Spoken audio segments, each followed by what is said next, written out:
and we will come together. Got to get it done. We have to stop the war in Gaza immediately. We have to stop it. We have to get it done. We have to negotiate. Immediately have to negotiate peace. We got to get the hostages back. We want all 20 back. We don't want 2 and 4. As you know, I got, along with Steve Witkoff and others that helped us, Marco Rubio, we got most of them back. We were involved in all of them.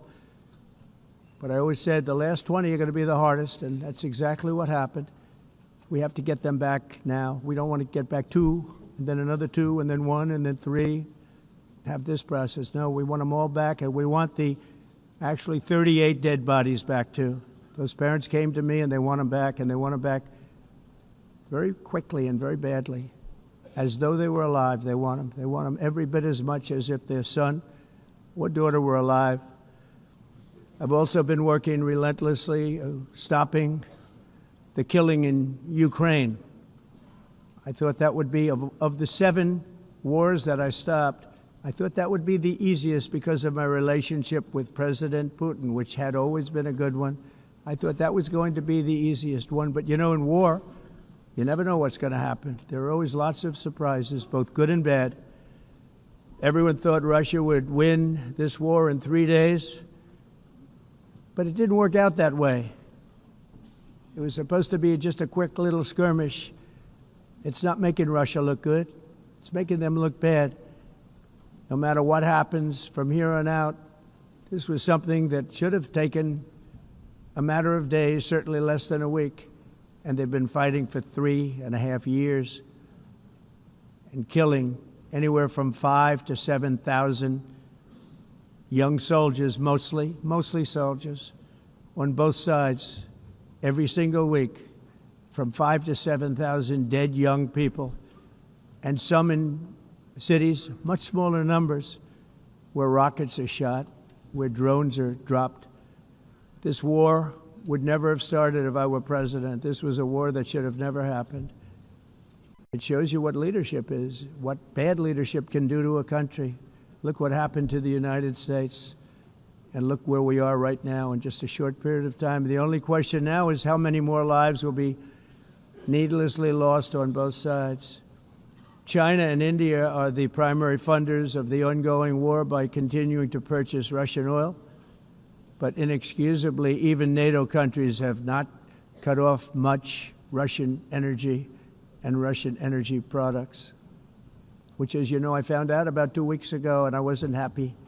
Think of it. They're funding the war against themselves. Who the hell ever heard of that one? In the event that Russia is not ready to make a deal to end the war, then the United States is fully prepared to impose a very strong round of powerful tariffs, which would stop the bloodshed, I believe, very quickly. But for those tariffs to be effective, European nations, all of you are gathered here right now, would have to join us in adopting the exact same measures. I mean, you're much closer to this. We have an ocean in between. You're right there. And Europe has to step it up. They can't be doing what they're doing. They're buying oil and gas from Russia while they're fighting Russia. It's embarrassing to them, and it was very embarrassing to them when I found out about it, I can tell you that. They have to immediately cease all energy purchases from Russia. Otherwise, we're all wasting a lot of time. So I'm ready to discuss this. We're going to discuss it today with the European nations, all gathered here. I'm sure they're thrilled to hear me speak about it, but that's the way it is. I like to speak my mind and speak the truth. As we seek to reduce the threat of dangerous weapons today, I'm also calling on every nation to join us in ending the development of biological weapons once and for all. And biological is terrible, and nuclear is even beyond, and we include nuclear in that. We want to have a cessation of the development of nuclear weapons. We know, and I get to view it all the time. Sir, would you like to see? And I look at weapons that are so powerful that we just can't ever use them. If we ever use them, the world literally might come to an end.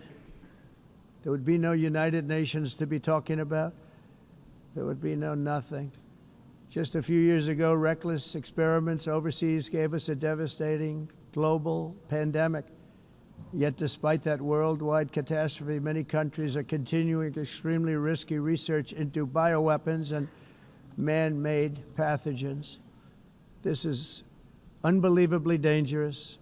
To prevent potential disasters, I'm announcing today that my administration will lead an international effort to enforce biological weapons convention, which is going to be meeting with the top leaders of the world by pioneering an AI verification system that everyone can trust.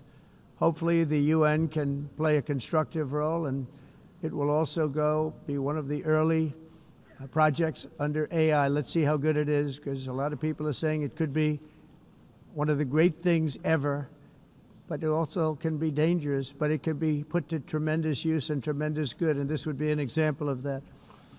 Not only is the UN not solving the problems it should, too often, it's actually creating new problems for us to solve. The best example is the #1 political issue of our time, the crisis of uncontrolled migration. It's uncontrolled. Your countries are being ruined. The United Nations is funding an assault on Western countries and their borders. In 2024, the UN budgeted $372 million in cash assistance to support an estimated 624,000 migrants journeying into the United States. Think of that. The UN is supporting people that are illegally coming into the United States, and then we have to get them out.